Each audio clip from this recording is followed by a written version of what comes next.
Hey guys, Mr. Marcus here, and as you can see, we're back with some Atlético Madrid Master League, yeah!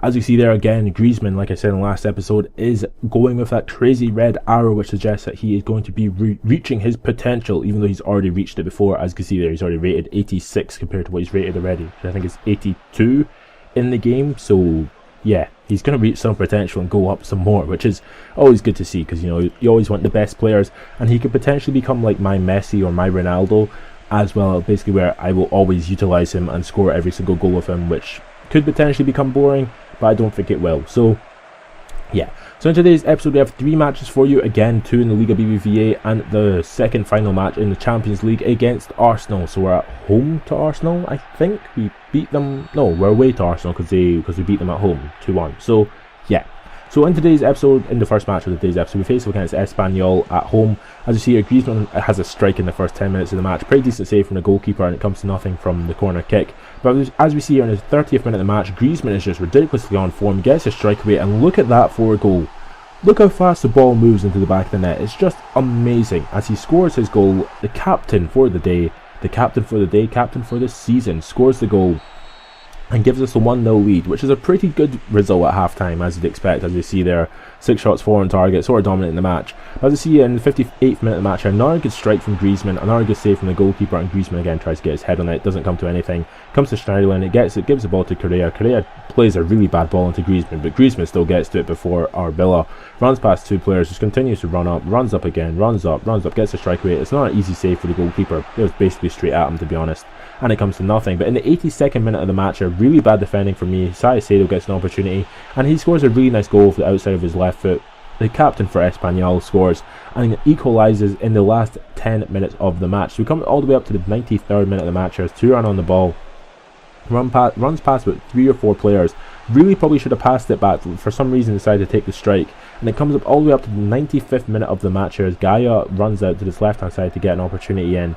He ends up giving the ball away really, well, I end up giving the ball away really cheaply. We get it back, gives it to Griezmann. Griezmann runs past 2 players, ends up getting a strike away, gets another strike away. It's another good block from a defender, not from a goalkeeper.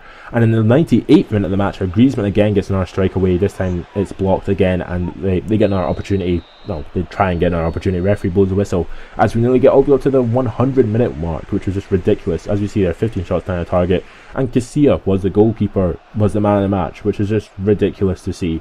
But I'm sure I actually got him up to his rating. I think he's now rated 89. I think it's 89. You'll probably find out in the next match. We'll actually show you the game plan before the match starts, because I don't like showing it before the Champions League, because the Champions League matches are so big.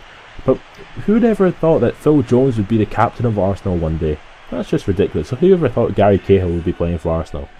Well, I don't know, like, that's just ridiculous. But as we see here, we're playing against a team who are now second in our table in the Champions League. They're 3 points behind us, and we know that if we win this game or even draw the game and Schalke don't win their game, we'll end up finishing top of the table and getting a relatively straightforward draw for the last 16.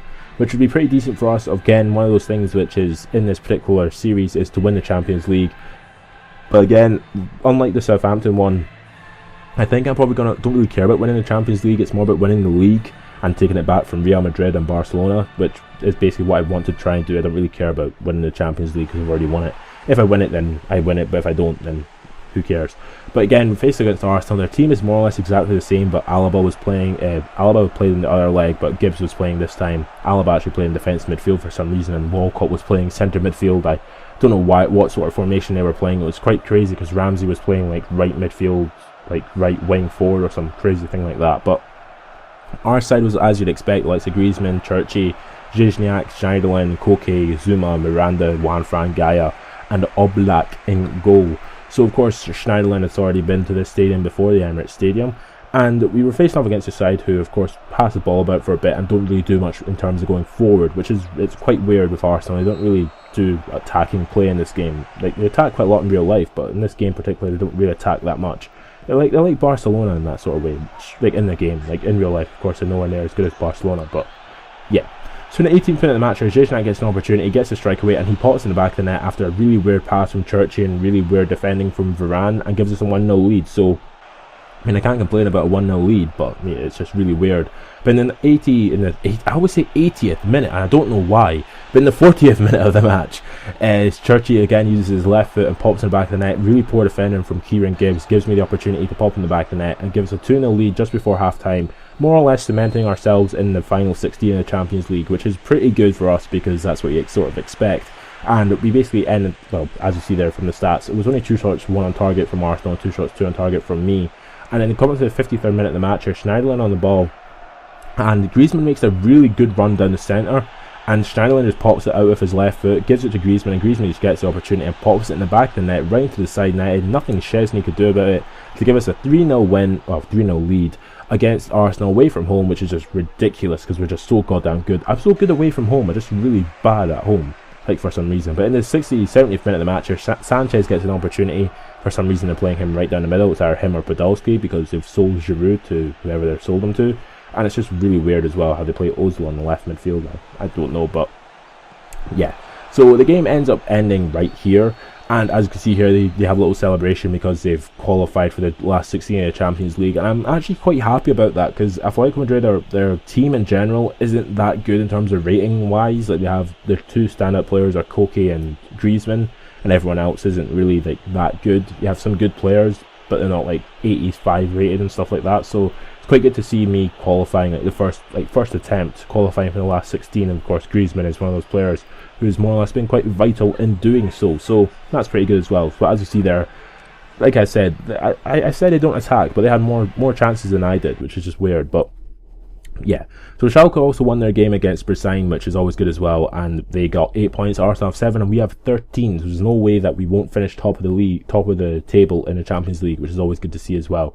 But as you see here, we're going up in this last match against Elche, and of course changing up some players and whatnot, putting Juan Fran at left back, Games at right back. I probably need a new right back is what I need, because Games is also 30 years old and I don't actually have one to replace the beast that is Games. But I'm sure Griezmann actually had gone up. Yeah, Griezmann, as you can see there, he's on the bench. 4th down, is rated 89, and I had to rest him in this match because he's a bit tired. So yeah, so Griezmann went up after the match in the first match of this episode against Espanyol. And in this last match against Elche, we sort of more or less dominated this game against them, as you'd expect. But again, it's one of those games where crazy things happen and you just sort of have to sort of just expect them to happen. So of course, because with no Griezmann in the team, a lot of the attacking play would go down the right hand side through Churchy. Because now Griezmann is rated 89, I think more attacking play down the left hand side is expected from me, because that's expected. But at the Martinez Valero, we end up playing against Elche away from home, and Arda Turan down the left hand side. It's really weird. He gets pushed off the ball by Rossi, then he pushes Rossi off the ball, runs past him with a really easy turn, gets a strike away, and it's a really good strike into the bottom corner, past the goalkeeper to give us a 1-0 lead away from home with a pretty decent goal, which is always good to see. But in the 35th minute of the match, Church on the ball waits for Fernando Torres to make the run, and Fernando Torres takes the craziest volley attempt I've ever seen, and the keeper makes a really good save from it. It's that really crazy volley because it's like coming over his shoulder, but it's so goddamn low. Like, I don't really know how you'd even do it in real life. Is it even possible? Maybe. We don't know. Well, you probably do know. It probably is possible, but yeah. So it comes into the 67th minute of the match here. Arda Turan on the left hand side crosses the ball, and Fernando Torres heads it down, and Titan in the goal makes a really good save. Isn't he the Polish goalkeeper who played in the Euros instead of Fabianski? I'm sure he is. But in the 86th minute of the match, Fernando Torres gets an opportunity. I completely fluffed my lines and hit it over, really over. And again, in the 90th minute of the match, Thiago gets played for a goal from Fernando Torres, gets a strike away, but it comes to nothing. And then literally in the last minute, Saul gets a strike, gives it to Fernando Torres. Torres gets a shot away, doesn't come to anything, and they clear the ball again. But it doesn't matter because we won 1-0, so we finally won another game in the Liga BBVA. We're doing really well with our hangovers after Champions League matches especially, which is pretty decent as well. Miranda got man of the match with a 7.0 rating. Of course, Barcelona won 4-1 and Real Madrid won 1-0. Great, fantastic matches. But as we go here, as you see in this last bit before the end of this episode, the table, as you can see now, we are 8 points behind Barcelona and 6 points behind Real Madrid in second, and we are in third with 30 points. So yeah, if you have enjoyed this video, subscribe to my channel for more, and catch you later.